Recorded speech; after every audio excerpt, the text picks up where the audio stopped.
Kita cuma hitung kalori dari makanan, padahal dari minuman juga bisa besar. Gitu. Kalau yang dari makanan sih sebenarnya makan 3 kali sehari, nasi lauk pauk sayur masih bisa kok, bisa kurus maksudnya. Yang bikin kita gemuk itu yang makanan kecil-kecil yang tidak mengenyangkan.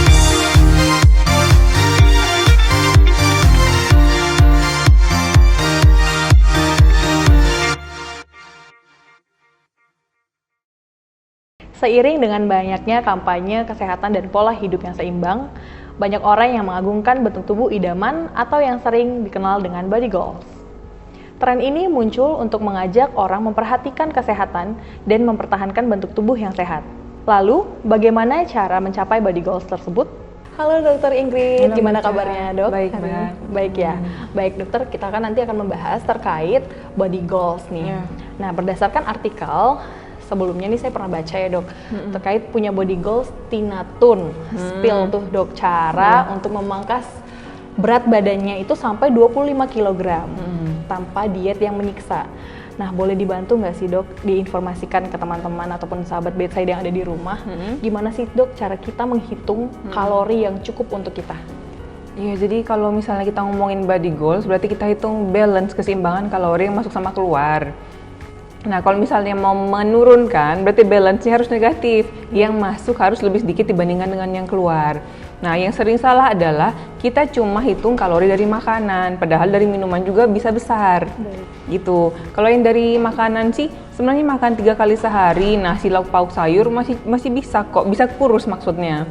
Yang bikin kita gemuk itu yang makanan kecil-kecil yang tidak mengenyangkan, sehingga kita merasa ini tuh kalorinya nggak besar, kadang-kadang itu dia. Jadi kalau misalnya kita mau makan nasi kayak 1 porsi, lauk 1-2 porsi, dengan kayak sayur 1 mangkok masih boleh kok. Masih boleh ya dok? Masih boleh. Berarti kalau misalnya kita untuk mengkonsumsi, misalnya nih kan kita harus ada sarapan, makan siang, makan malam. Kalaupun kita mengkonsumsi nasi nih dok, itu masih nggak masalah ya dok? Yang perlu diperhatikan adalah yang kecil-kecil tadi, ataupun minuman, seperti itu. Nasi sebagai sumber karbohidrat kan harus dimakan, cuma jumlahnya juga. Kalau gramnya sih itu 100-200 gram sekali makan. Gampangnya itu sekepal tangan sendiri masih boleh, itu 3 kali masih boleh. Baik dok, berarti menjawab nih pertanyaan saya juga dok, apa kita harus mengurangi makan, berarti makan nasi itu harus 2 kali sehari, berarti nggak perlu ya dok, 3 yang kali penting bisa. yang penting kita kurangin misalnya segenggam tangan kita tiap aja, kali itu tetap makan, boleh ya boleh. dok. Iya. Tapi untuk lauk-lauknya sendiri gitu dok, gimana? Jadi memang kalau jumlah kalori tergantung cara masak lauknya. Yang pasti yang tinggi kalori itu yang manis sama yang berminyak. Kalau yang manis kadang-kadang kita kecolongan di madu atau kecap manis. Nah itu kalau yang berminyak jelas. Jadi kelemahannya adalah barang misalnya lauk, dia kan nggak kelihatan kayak jauh berubah. Padahal kalau masukkan minyak, kalorinya bisa jadi banyak banget. Sedangkan minyak goreng itu sekitar 2 sendok makan sama dengan makan nasi 1 porsi. Jadi kalau misalnya kita sering menggoreng, coba lihat pas kita sebelum mulai goreng, misalnya minyaknya masih banyak, begitu kita selesai menggoreng, minyaknya itu jauh berkurang, semuanya meresap dalam situ. Jadi memang kalau misalnya kita mau menurunkan berat badan untuk mencapai body goals, yang minyak pasti dikurangi karena terlalu besar dia kalorinya. Baik, untuk makanan sehatnya sendiri ini dok seperti apa? Tadi kan dokter udah sebutkan ya beberapa ya, mungkin harus mengurangi nasi, kemudian dimasak, mengurangi yang goreng-gorengan, yang manis-manis. Tapi ada nggak sih dok makanan khusus kayak yang bisa akan membantu cepatnya kita ngurangin berat badan?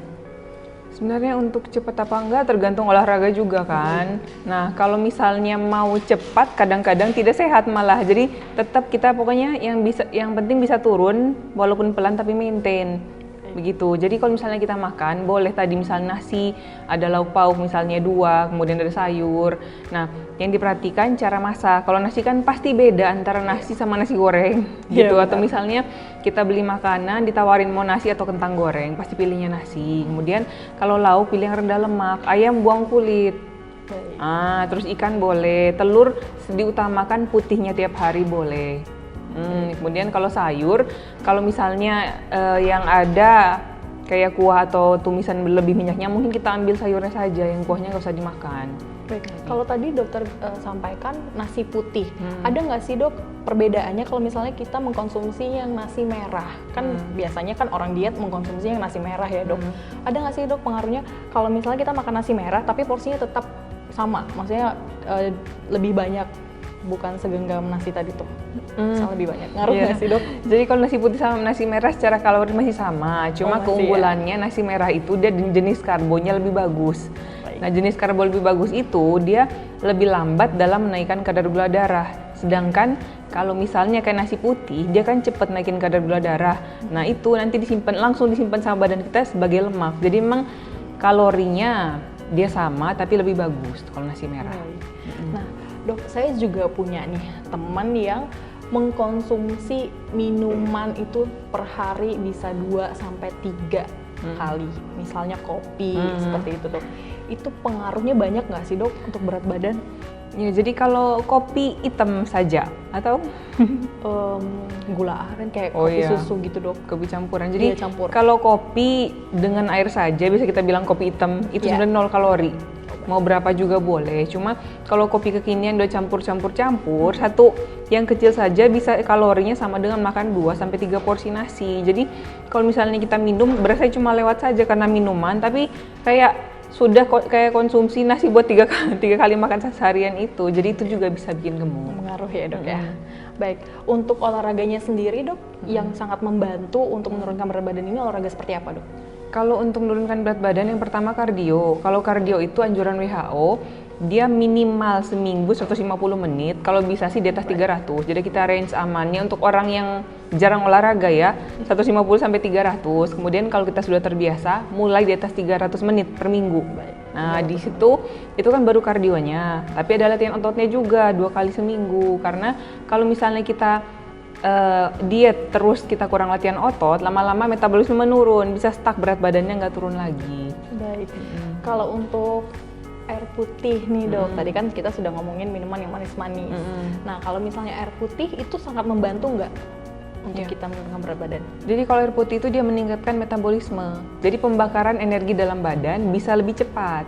Jadi memang bisa membantu dalam menurunkan berat badan lebih cepat. Bisa membantu ya dok.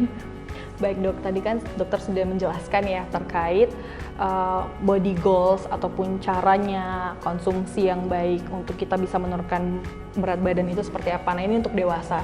Sedikit pertanyaan dok, kalau misalnya untuk anak-anak, biasa kan orang tua ini mau ngasih yang terbaik untuk anaknya, ya udah kasih makan yang berujung adalah anak-anak yang berat badannya tinggi nih misalnya. Nah, kalau kita kan melihatnya, oh lucu ya anak tersebut, tapi kan itu tergolong obesitas dok. Ada nggak pengaruh atau misalnya ada nggak yang harus kita lakukan untuk mengatur pola makan dari anak-anak sendiri untuk tidak berdampak nanti ketika dewasa? Jadi memang kalau misalnya anak dengan berat badan sudah tergolong obesitas, memang sebaiknya kita turunkan.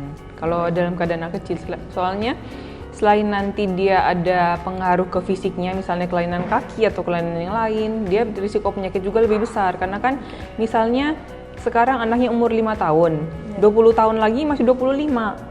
Kan nanti takutnya kalau dalam keadaan obesitas sudah 20 tahun, nanti baru umur 25 penyakitnya macam-macam. Nah, kemudian kalau anak-anak memang yang paling menonjol itu masalah jajanannya. Jadi bukan jumlah makanan tapi jajanannya. Jarang misalnya anak gemuk karena kelebihan makan nasi, lauk pauk sayur itu jarang. Jadi kalau pada anak-anak biasanya kita edukasi ke caregivernya. Kalau yang sekarang memang jarang kita ngomong ke mamanya karena biasanya mamanya mungkin pergi, nanti yang jagain mungkin yang babysitter atau nenek kakeknya. Nah, yang jagain dia di rumah itu yang kita ajarin bahwa yang jajanannya harus dikurangi karena kan basicnya yang bikin kalori tinggi itu cuma gula, tepung sama minyak. Sedangkan semua jajanan kalau nggak dari 2, 3 itu selalu ada. Jadi selalu dari jajanannya. Kalau anak kecil pokoknya tetap harus makan 3 kali sehari lengkap. Nah, mau nasi, lauk pauk, sayur, buah, 3 kali itu harus. Karena anak kecil biasanya gemuknya bukan karena ini, selalu dari jajanan sama minuman. Baik. seperti menjawab ya, kalau untuk anak-anak yang memang sudah dirasa obesitas, baiknya sudah mulai diatur ya dok ya, untuk apa yang akan dikonsumsi. Tetap tidak mengurangi yang namanya lauk pauknya, karena kan anak-anak tetap butuh protein, tetap butuh gizi ya dok. Tapi memperhatikan apa yang dimakan, misalnya dari goreng-gorengan tadi, jajan-jajanannya ya dok ya. Baik dok. Itu dia tadi beberapa penjelasan tentang body goals bersama Dr. Maria Ingrid Budiman, SPGK Spesialis Gizi Klinik. Semoga bermanfaat untuk kita semua. Bagi sahabat Bethsaida yang ingin bertanya, bisa langsung tulis di kolom komentar atau konsultasikan langsung di Bethsaida Hospital. Ikuti terus informasi seputar kesehatan lainnya dengan like dan subscribe channel Bethsaida Hospital. Salam sehat, Bethsaida bersamamu.